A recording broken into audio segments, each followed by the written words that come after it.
When you imagine power, what do you see? A president behind a podium, a billionaire on a stage, a CEO in a glass tower, someone speaking, someone commanding, someone visible. That's the image. That's what culture teaches you to recognize.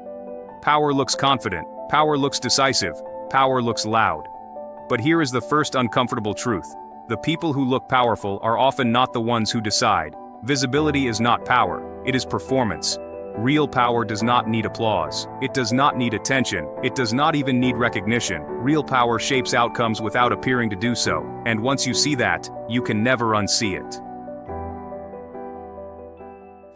We live inside a theater. Titles, stages, headlines, social media metrics. All of it signals status. But signals are not structure. Think about it. The spokesperson is visible. The strategist is not. The politician is visible. The donor is not. The CEO is visible. The board that can remove him is not. We confuse the actor with the architect. And that confusion is convenient, because if you can keep people focused on the stage, they will never look backstage. The louder the performance, the less people question the structure behind it. Power understands this. Power hides behind visibility.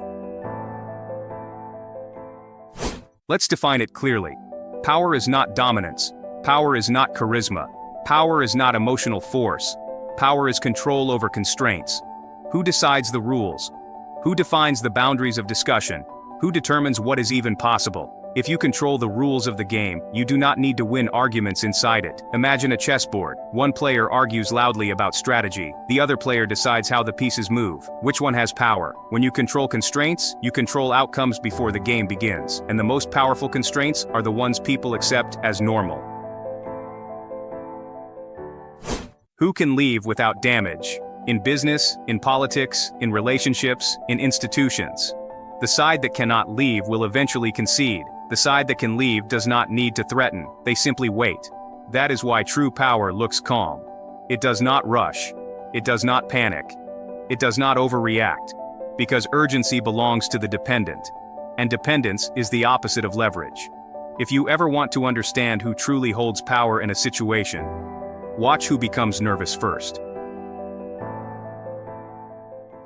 Power rarely explains itself. It does not justify. It does not overshare. It does not seek validation. It can afford silence. Silence is uncomfortable for those who lack control. They fill it. They defend. They overstate. But the one who can remain quiet while others argue is often the one who already won. Think about high-level negotiations. The most influential figure in the room often speaks the least, not because they have nothing to say, but because their position does not require persuasion. When you control the decision point, you don't need to debate.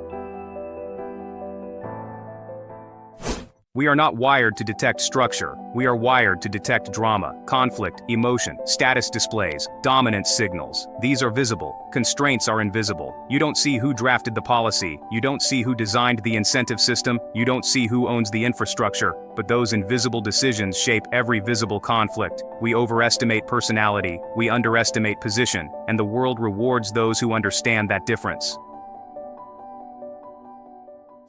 Power is architectural. It lives in systems, in laws, in contracts, in ownership structures, in network effects, in information asymmetry. The most powerful actors often do not appear powerful at all. They appear neutral, they appear technical, they appear administrative, but they decide the terrain. And when you control the terrain, you rarely need to fight, because others are already moving inside your design. The loudest figure in the arena may only be reacting to conditions they did not create.